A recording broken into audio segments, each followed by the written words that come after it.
Unit 2, chemical bonding. You thought Unit 1 was long? Oh boy. Unit 2, and just to put it out there, it is the longest unit of all of the units that we will be going over. It's certainly not the most difficult, but in terms of content, there's a lot of really important content we're going to go over here in Unit 2. So, but the notes are like 49 pages long or something like that, some insane number. So, lots and lots of new information in Unit 2, but also certainly some review from general chemistry mixed in with some new information as well. So we're going to start out talking about gases. And gases, as we know, when a liquid vaporizes and those intermolecular forces are completely broken, the molecule will turn into a gas, go into the air. Sometimes in the case of water, it goes up high enough or it cools off. It condenses, turns back into a liquid, and then rains. Obviously, that is the water cycle. Okay, but gases are made up of particles that have relatively large amounts of energy, which means they're moving around a lot, they're hitting each other a lot. They don't have shapes, they don't have volumes. They will always fill up as much space as possible, and so gases can easily be compressed. Okay, one of the things that we measure with gases is we measure the pressure of a gas, and so pressure is basically the amount of force that those gases are putting on the walls of the container. So when they hit the walls of the container, they're pushing against the walls of the container. Even think like a balloon. Okay, that's exactly what happens, is they're pushing against the walls of that balloon, and sometimes that makes it get bigger, and if you obviously take some air out, it gets smaller. Okay, the three different units that in AP that they use for pressure of a gas, one of them is called atmospheres. Here, ATM is atmospheres, and then we've got millimeters of mercury here, and then we have torr here. Now you'll notice that millimeters of mercury and torr are the same thing, and by that I mean, whoa, what happened there? That's awkward. And by that I mean, if you're at 760 milliliters of mercury, you're at 760 torr. Why do they use the two different ones? Again, you have to ask them that. So if you have any pressure, that's in torr, that's also the same pressure in millimeters of mercury. So if you're at 800 millimeters of mercury, you're at 800 torr. Okay, the conversion happens obviously is when you have to convert to atmospheres. And atmospheres, again, is very, very commonly used on the AP test. So a lot of times what they'll do is they'll say a gas at 1260 torr or 1260 millimeters of mercury. And then to actually use that number, you do have to convert it to atmospheres. And this is one you're definitely going to want to show. So you're going to put the 760 torr on the bottom, 1 atmosphere on the top, and then you're going to divide 1260 by 760. Okay, and they do give you that conversion on the AP equation sheet, and it does look exactly how it looks right here. Whenever I put an equation on here that's like on the equation sheet, I try to make it look exactly the same. Now, all of these gases are based on what is called the kinetic molecular theory, and this is probably new for everybody, okay? And this is not one of those things that, this is what we used to think, but now we know something different. This is what we currently think and understand about gases. So, first, there's 5 parts to the kinetic molecular theory. There's certain parts that you really need to understand quite well, and we will come back to the kinetic molecular theory quite a bit. Okay, so the first part, postulate number 1 is what they call it. We already talked about. Their gases are made up of tiny particles. Their size is negligible compared to the average distance between them. That means that the volume of the actual individual particles in a gas can be assumed to be negligible. Let's talk about what the word negligible means, okay? Because we've now used it twice. Okay, it means it doesn't matter. It doesn't count. Okay, so if we say that the particles in a gas can be assumed to be negligible compared to the volume of the container, that's a big one right there, okay?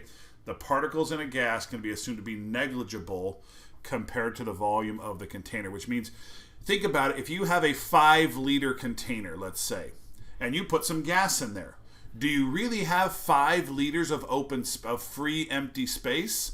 You don't, because some of the gas takes up some of that space.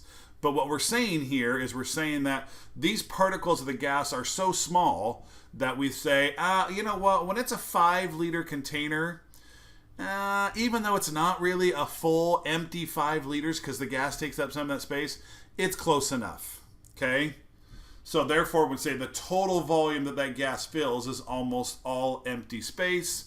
So therefore, we say that we don't worry about the space that the gas is taking up, even though it does take up a little bit of that space. Okay, eventually we're going to get to, remember, again, from regular chemistry, the ideal gas equation. Okay, and to be an ideal gas, that's one of the things that we have to assume is that the size of the gas is negligible compared to the volume of the container. Okay, so to be an ideal gas, the gas really can't take up any space, again, even though it actually kind of does take up a little bit of space. Okay, that's a real important one right there. Okay, is there's 2 parts here to the kinetic molecular theory that make a gas an ideal gas. That's one of them, is that we assume that the gas particles do not take up any of the space in the container, or that its space is negligible compared to the volume of the container. Okay, number 2, not as important, but gases do move randomly in straight lines in all directions and at various speeds. So even though you're at the same temperature, not all gas particles are going to be at the exact same temperature. Sometimes with gas particles, what they'll do is they're called vector lines, which means they're pointing in a direction, and how long the arrow is, and this is more physics here than chemistry, but this has been on the AP test, okay? And this has nothing to do with Despicable Me, don't get excited, okay? Is that line is called a vector line, and however long it is shows you how fast that gas is moving. So if this is a gas particle here, and it's moving to the upper right at a certain speed, how would it change if you lowered the temperature? Well, the direction really doesn't matter, but if you lower the temperature, what would the arrow do? The arrow would be shorter. Okay, so that's at a lower temperature. What if you raise the temperature? Well, again, then that same particle, again, might be moving in a different direction. Okay, so that's at a higher temp. This one here is at a lower temp. Okay, so they're moving in straight lines. That's what the vector represents. It represents a straight line. And so if you have lots of gases, let's say this is the container here, and you got lots of gases in here, they're moving in all different speeds and all different directions all the time. And if you lower the temperature, the arrows get shorter. Not all of them, but most of them will get shorter. Remember, the temperature is just an average of all of those gases put together. If you raise the temperature, the arrows get longer. Okay, the second thing that we have to consider in terms of what makes a gas an ideal gas. Number 1, we act like the gases don't take up any space, even though they do. And then this one here, we pretend again that the gases are not attracted or repelled by each other. That the forces of attraction and repulsion, again, there's that word again, negligible, which means they don't count. Okay? So when they hit each other, gases actually are a little bit attracted to each other, or they might repel each other. They don't just bounce off of each other like, a couple of bouncy balls would on the playground. Okay? There actually is a small amount of attraction or repulsion. That's going to come back big time here in a little bit. So to make a gas an ideal gas, this is the important part here. We assume that number 1, that the gases do not take up any space, or the amount of space they take up is negligible compared to the volume of the container, and that the attraction or repulsive forces between the gases are also negligible. That's what makes a gas an ideal gas. Okay? Well, what's the difference? If something's not an ideal gas, what is it? Well, it's a real gas. Okay, a real gas is one where the gas does take up some of that space, and there is some attraction and repulsion between the particles. Okay? And then number 3 kind of leads into number 4 as well. When gas particles collide with one another, the collisions are elastic, so no kinetic energy is lost. When they collide with each other, we assume there is no attraction or repulsion, so they just bounce off of each other. And then when they hit the walls of the container, that creates the gas pressure. And then these elastic collisions are consistent with the observation that gases, when left alone in a container, do not appear to lose energy and do not spontaneously convert to a liquid. Okay, nothing super duper important in that one there. Number 5, this one, so we know the two reasons, or what the two things that make a gas an ideal gas. And then the last really important one here is number 5, is that when you talk about the kinetic energy of a gas, it is directly proportional to the Kelvin temperature, which means that if the temperature goes up, the kinetic energy goes up. Okay? If the temperature goes down, the kinetic energy goes down. Nothing else makes the kinetic energy change other than temperature. If you add some gas, if you take some gas out, if you change the volume, if you make the volume smaller or make the volume bigger, there's lots of different things you can do. None of that affects the kinetic energy of the gas, and they're going to try to trick you on this. Okay, the only thing that affects the kinetic energy of the gas is the temperature. If two gases are at the same temperature, they have the same kinetic energy. Okay, if one gas is twice the Kelvin temperature of the other gas, then it has twice as much kinetic energy. Okay, now it has to be in Kelvin, because if I say a gas at 25 degrees Celsius and a gas at 50 degrees Celsius, tell me about their kinetic energies. And you say, well, the one that's at 50 degrees is going to be double that. Wrong. Because 298 versus 323, 323 is not double 298. Okay, the temperature must be in Kelvin. If you compare 300 Kelvin versus 600 Kelvin, absolutely yes, that one is certainly double the kinetic energy of the 600 one would be double that of the 300. Okay, well, let's go back to this one then. How much greater is the kinetic energy in the 50 Celsius one versus 25? Well, here, how did you get double? You took 600 divided by 300. So how would you do that here? You'd go 323 divided to whatever that is, 320. That's how much greater the kinetic energy of this one would be versus the 25.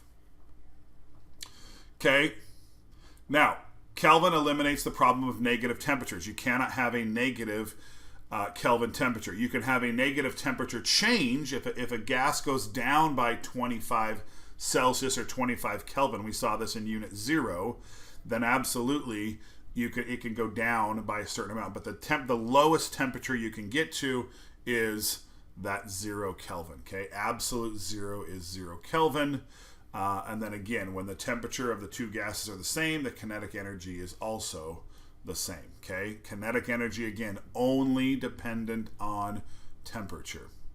Now, these 5 assumptions do have some limitations. Like we said, gases, certainly you can cool them down. And just like when I talked about water a minute ago, when water goes up into the atmosphere and it cools off, it turns back into a liquid. Okay? So clearly, gases are attracted to each other. So again, there's that real gas versus the ideal gas. Real gas particles do attract one another to some extent. Otherwise they would never ever stick together. Okay? And again, we do know that they also do take up some of the space. Okay? And these are 2 exceptions. These are 2 big exceptions that are, I don't want to say exception is the right word, but these are 2 things that really differentiate between an ideal gas, which is what we use most of the time, and what's called a real gas or the real situation. Why don't we just use real gases? Why do we use this whole idea of, well, we pretend like they don't take up any space? Because we have a real nice equation, and again, we're going to get to this in our next lesson, or maybe the one after that. Okay, we know that is the ideal gas equation. If you don't know what that is, we'll talk about it, don't worry. Okay, that same equation, when you have to calculate or take into account a real gas, is much more complicated. It might even be, I'm trying to remember if it's in the notes, I'm going to show you later. But this is a real easy equation to use. And for most cases, your answer, even though it's not going to be perfect, it's going to be really close to the correct answer. So they say, it's fine. Don't worry about it. Okay? And that's why, yes, why do we use an ideal gas versus a real gas? Because the math is much easier when you use an ideal gas. Okay, and that is your introduction to the kinetic molecular theory, which again is going to keep coming up quite a bit this unit.